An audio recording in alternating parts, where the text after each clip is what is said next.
Hello there and welcome to ZeroXp. We are a show that celebrates the fandom of video games with a focus on one game series in particular, Fable. We strive to bring you several episodes a month discussing a variety of game-related topics spanning recent game news and events to reflection and speculation concerning past, present, and future gaming generations. I'm John, and I'm sitting with my co-host who is an unstoppable force behind our show, Patrick. Hello. You can find an enhanced video version of our show by searching for ZeroXp Webcast on YouTube. Please like, subscribe, and comment. I reply to all of them. You can also get each episode in podcast form across all major podcast platforms. If we're not on the platform of your choice, please let us know. If you would like to contact us directly, you can by emailing us at zeroxppodcast@gmail.com or by following us on Twitter at ZeroXpWebcast. On this week's show, we've got a special holiday edition where we're going to be speculating on should real-world holiday events take place in Playgrounds' new Fable. So to kick this off, it's going to be a mini episode because it's the holidays and we know your time is valuable as well as we're busy with our families too. So Patrick's, to get a little background on this, had thrown up a poll on Facebook to get some fan reactions as to the question that we're going to be discussing. Patrick, do you want to expound on that? Yeah, so I threw up a poll on the Fable Fans Guild, and I allowed people to add options to it. Basically, would they like to have holidays in Fable, like real-world holidays, not real-world holidays? Well, the majority went with no real holidays, which actually kind of surprised me. Okay.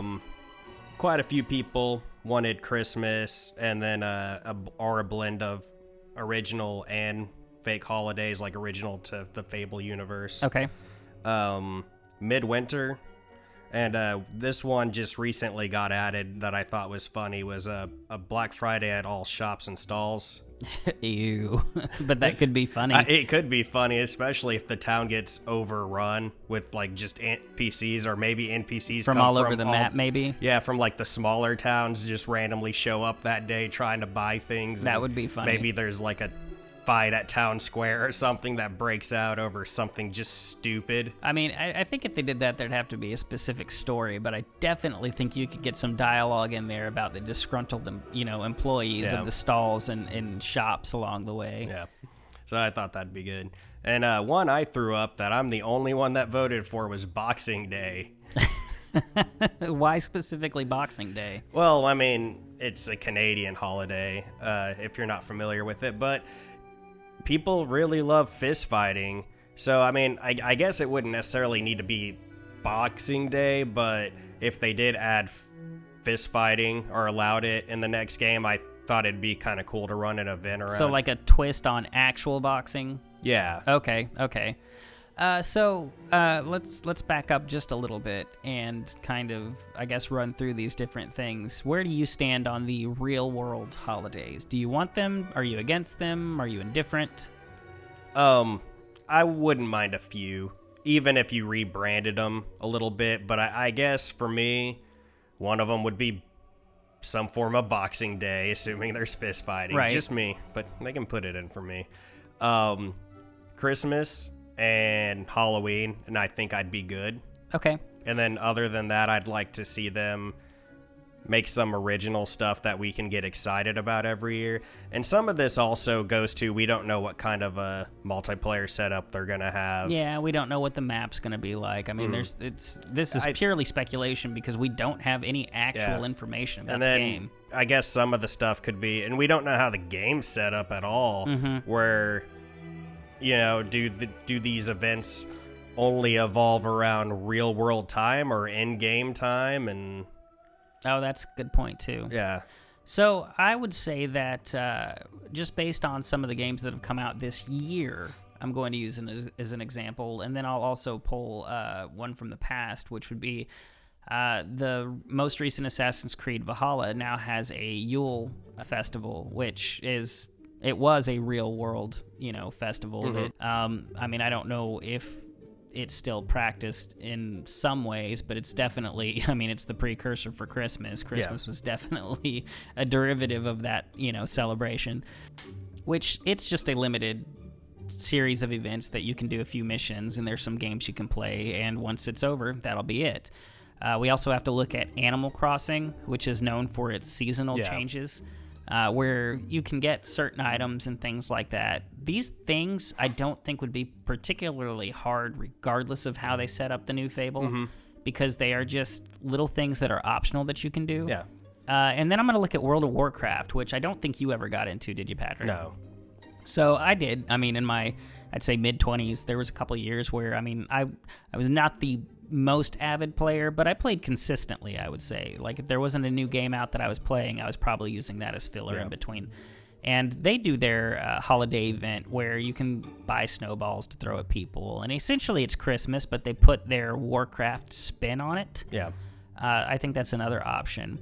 So I think what I would like, personally, if they were going to do holidays in the game, is it's a little bit different in the way that I don't know that they necessarily need to be real-world holidays. It doesn't need to be Christmas. We don't need to have Halloween, per se.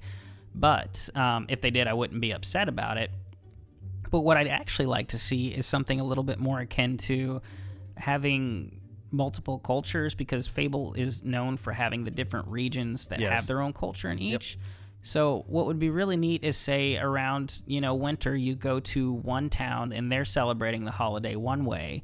Then you go to another area and they're celebrating it a different way, with their own kind of things. Now, I know that's complicated. And then one area has nothing going on. Yeah, and that could absolutely be the case. Yep. And I think that would probably be a bit more difficult than the things that I've described before.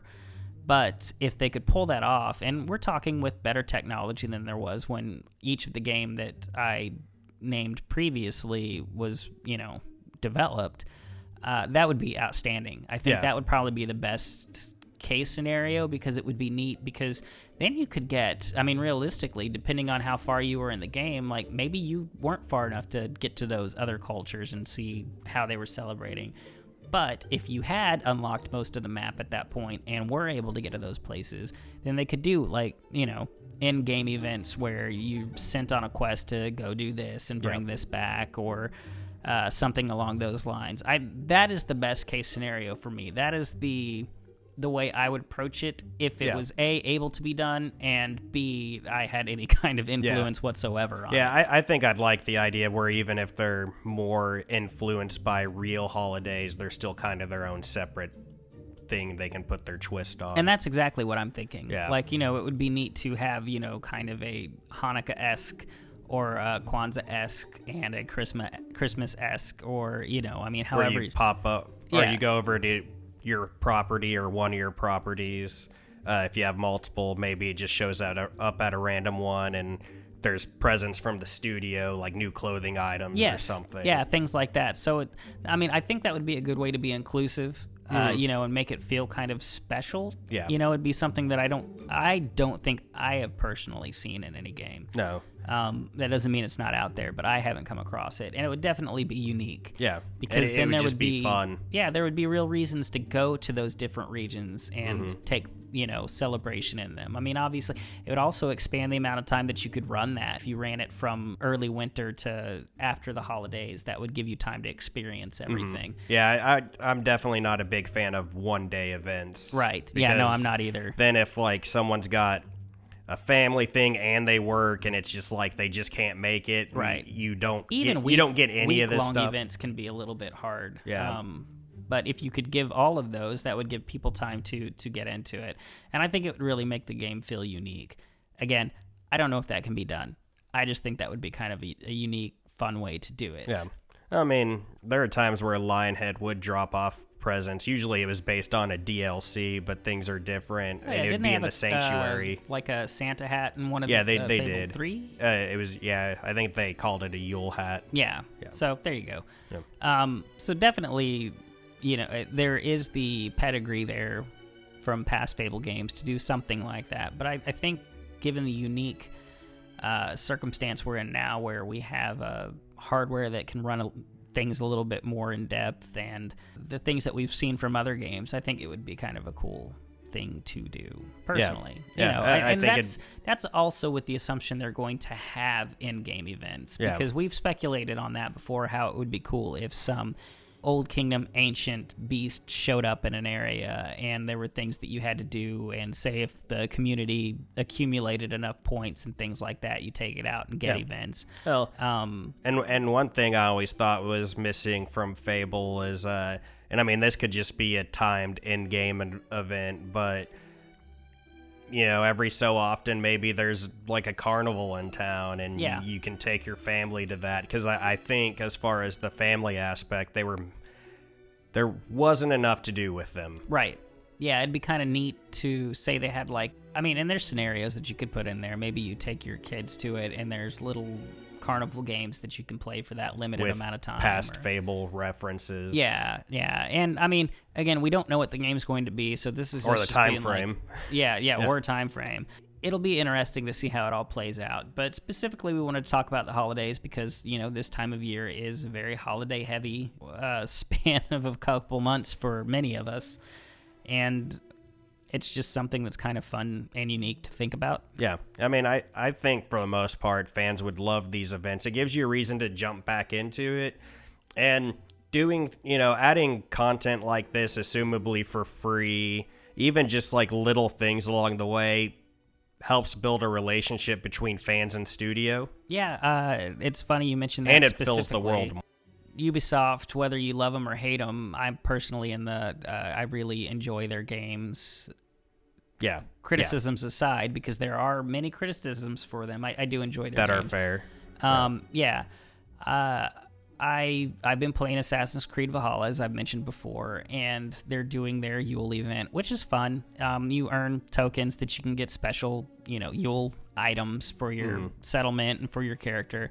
But also, one of the things that they've been doing is you can do these kind of mercenary quests where daily I can jump in, and it's actually encouraged me to just pop in and play the game for 10 minutes, where you can, you're given a mission to go assassinate somebody or track down some beast that's running ruin on a settlement. And they're a little bit repetitive. I mean, I'll be honest, but the thing is what I enjoy about them is I can get in and out of my game in about 15 minutes and accomplish both the tasks that they give me. Do something daily, it should be 20 minutes quick or less easy. At least. Exactly. 20 minutes, that's actually long. So, and I can do that, but they reward you with currency that you can use to spend on DLC items that you would normally pay for. Oh, really? Yeah, so it's random stuff they put up in the shop, and it resets once a week, and then daily it resets one item. So it's constantly rotating, and I think that is a brilliant way to get people to keep playing. And it's also kind of a neat way to reward people for taking the time to do that. Yeah. So I don't know. I would like to see something like that maybe implemented through these events, or that could be uniquely twisted. Yeah, to be just Fable. fun fanfare. Yep. So again, we're keeping this one short because it is the holidays, and we want to be as respectful of your time as possible. But I'd say that, and you can correct me if I'm wrong, our conclusion as a ZeroXp conclusion would be that we kind of want the parody holidays instead of real world, and definitely don't want no holidays. No, I think that would be boring. I think the idea of, maybe timed in-game events or things timed with real life, what's going on, would be just fun. It's just a fun idea. My mind just took off wondering how it would be cool to have little kids running around dressed as Jack of Blades or something during. I thought about that. Yeah, earlier. okay. I got to stop myself because I said we'd keep this short. So if you want to discuss this further, please be sure to check out our YouTube comments and hit us up on Twitter. I'll give more details for that in just a minute. So Patrick, why don't we close up shop? Yep, let's end it. Before we go, we'd like to thank those who helped contribute to the show. ZeroXp logo was provided by Jameson Johns. You can find him at behance.net/Jameson Johns. ZeroXp theme music was provided by Odd Reference. You can find him at facebook.com/odd.reference. Additional music provided by Russ Shaw. And as previously mentioned, you can find an enhanced video version of our show by searching for us on YouTube at ZeroXp Webcast. Be sure to like, subscribe, and comment. Using these features lets YouTube know that Fable fans like yourself like our content and help other Fable fans find us. You can also find each show in podcast form across all major podcast platforms. If we're not on the one that you prefer, please let us know. You can contact us individually by emailing us at zeroxppodcast@gmail.com or by following us on Twitter at ZeroXpWebcast. And before we go, we always like to give thanks to those who have inspired us to do this show. Thank you, Dean. Thank you, Charlie. Thank you, Ted. Thank you, Damien. And thank you, Mike. And until next time, just stay safe out there. Bye-bye. It's the most wonderful time of the year. Bye-bye.